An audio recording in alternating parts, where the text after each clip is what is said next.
This is the Citroen C5X 1.2 Shine Plus. You could call this an SUV estate saloon, as it seems to be a mixture of all three. Today we'll show you around the car, take you for a drive, show you some nighttime driving, and then I'll finish with some build quality issues I've found. If you enjoy the video, please give it a like, and if you'd like to see more content like this, please consider subscribing. Thanks guys, speak soon.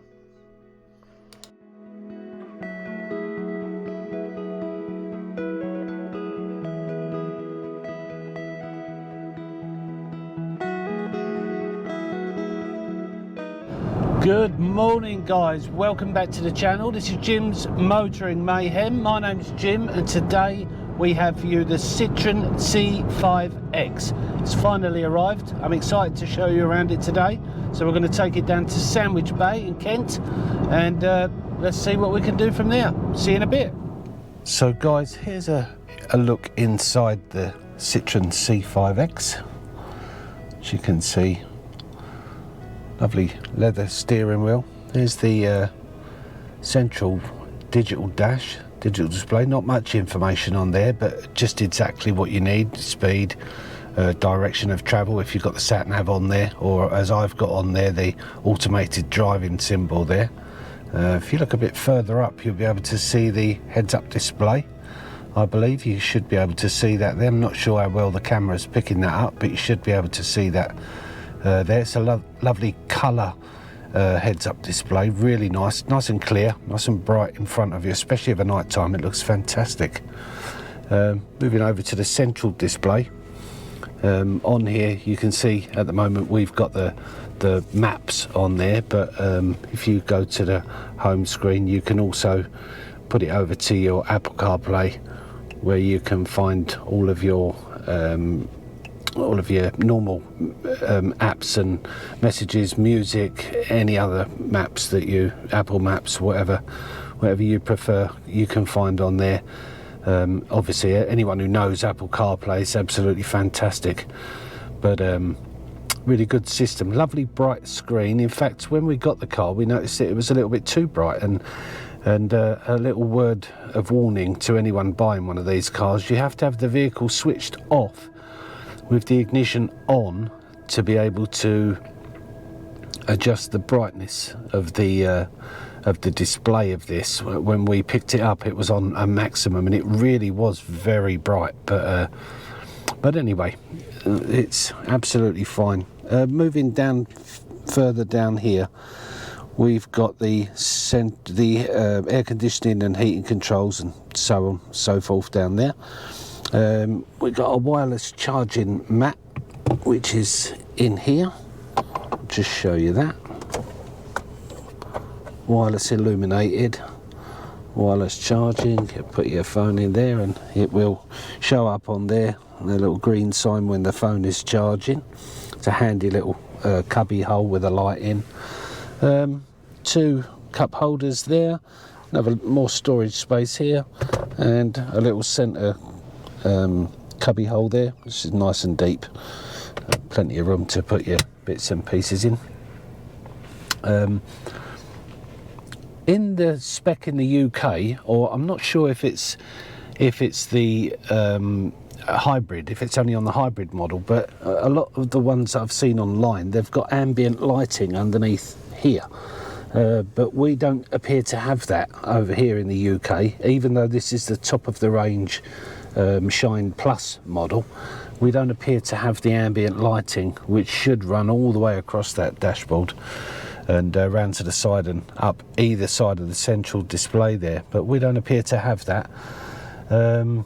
Yeah, so there you are. There's the roof there, got the lights in the ceiling, and your emergency, all your bits and pieces, your lights, emergency, your SOS, the seat occupancy sensors, so on and so forth. Nice mirror, illuminated on both sides. It really is a beautiful place to be. It's such a comfortable car. It's incredible. So we'll have a little I'll take you into the back and show you the space that's in there.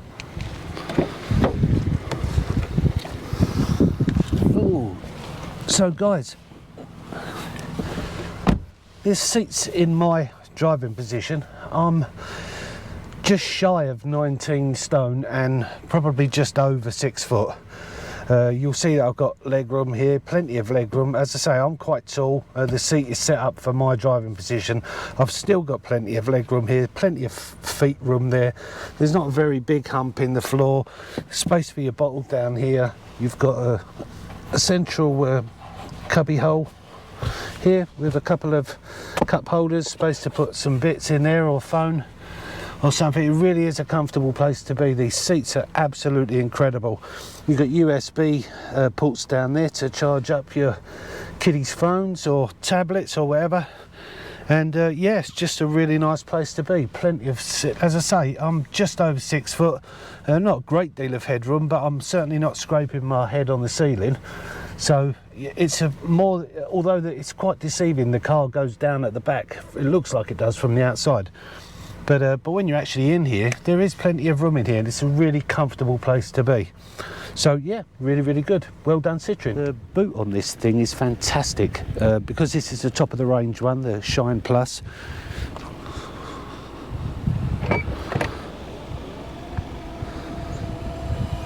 See, it's got the opening on there, and if you come and have a look inside, excuse the mess, guys, on my bag, but plenty of room in there. Apparently Citroen say you can fit a washing machine in there and close the hatch. I've seen it done. It's a really usable space, 60-40 split if you've got longer items that need to go in there. Incredible space, and of course electric closing. Not sure what the peeping sound is for. Sounds a little bit like a forklift truck, but anyway, still a good space. Guys, I'll just give you my thoughts on this this engine. In this particular model, this is a 1.2 litre turbocharged PureTech engine in this Citroen C5X. And I've heard a lot of people criticise this little engine on online, saying, oh, don't go for the 1.2, go for the 1.6, or better still go for the 1.6 hybrid for more power and whatnot. Now, of course, if hybrid is your thing, then of course go for that. You know, some people have got very good reason to go for the hybrid one, and you know, of course, that's fine. But if, in terms of the engine, don't be put off by this 1.2 litre engine if you think it's going to be underpowered. I was initially sceptical in the beginning before we got this car, but the salesman reassured me that they actually put this engine in the big Citroen C5 Aircross. Now that's a big car, and after going for a test drive in that, I must admit I was really impressed with the power that was available in this thing. Now, of course, it's not a sports car. I'm not trying to say that, but it is perfectly capable. And with this 8-speed gearbox, this Stellantis gearbox that's in most of these cars now, this 8-speed gearbox is absolutely fantastic. And this thing will go up a hill, and rather than drop down a gear because you think it's going to be underpowered, and you think it's just going to be dropping lower and lower through the gears to be able to get you up there, it doesn't. It does exactly the opposite. There's a particularly steep hill round by where we live, and you know, I can go up there, and starting at the bottom from a standstill, I can go up there, and this thing is climbing through the gears, first, second, third, and then fourth by the time I hit the top. Now, and it's not struggling at all. With a couple of people in the car, some shopping, it's not struggling at all to do that. It's going up through the gears. It's plenty powerful for what you would need through town. This thing is lovely and quiet. It's double glazed windows, acoustic glass all round. On the motorway, it's 70 miles an hour. This thing will sit lovely and quiet. I mean, it is whisper quiet. It's unbelievable how refined this car sounds when it's at speed and when it's just bumbling around town. Now, of course, it's a little bit thrummy being a 3-cylinder engine. You're going to get that, but I think it adds to its character, and I think it sounds really good. It pulls like a train as far as I'm concerned. It's a brand new car, so you're going to expect that. But yeah, overall, I'm really impressed with it, guys. So don't be put off by the 1.2 litre engine.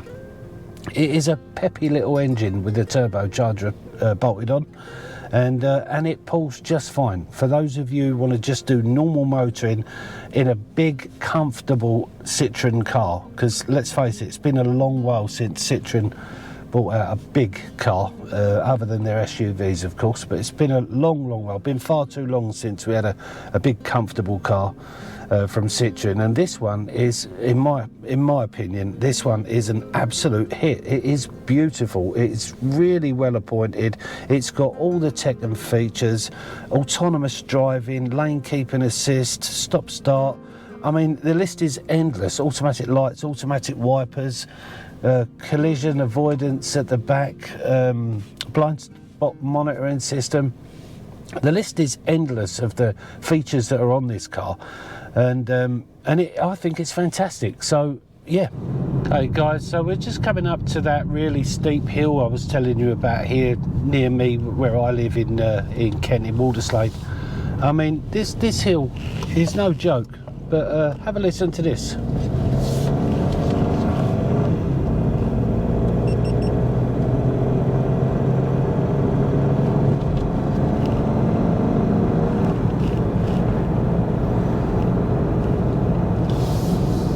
Absolutely no problem whatsoever.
Here's a couple of things I don't like about the Citroen C5X. So another thing I don't like about this car, guys, is this mirror arrangement in the middle of the car there. I'm not sure how well you'll see it on this camera. This is just off my iPhone. I'm trying to hold it as close to where my eyes would be, and as you can see, you've got this, it's hanging down. You've got this massive bulge in the ceiling which hangs down, and the mirror is kind of really in your view of the front screen. I mean, it's fine there obviously, but I mean it almost takes up half of the window when you're there, when you're sitting as high as I am in the chair. Obviously if you lower the seat it would be better, but yeah, it's I find that a little bit of a distraction, being right there and hanging right down, so not a particular fan of that. Another thing I don't like is it's a bit of build quality issue, I think. Put the window down here. The other day I noticed that when I was cleaning it, I pulled it down to clean this little edge along there, and I noticed, I don't know about you, but I think that's pretty bad for a brand spanking new car. Also, if you have a look down here, there's a 12-volt socket there, which I use for my dash cam, and this is a proper Garmin adapter for the 12-volt socket, so it's not a cheap Chinese one or anything. But when I tried to pull it out, I don't know if you can see that, but the whole panel has come out. Can you get that in there, Di? You see the whole panel has moved, and the thing is still in the hole. Another build quality issue there, I would say. So yeah, wasn't very happy with that either. Thanks for watching, guys. If you did enjoy the video, please give it a like, and if you'd like to see more content like this, please consider subscribing. Take care, and we'll see you on the next one.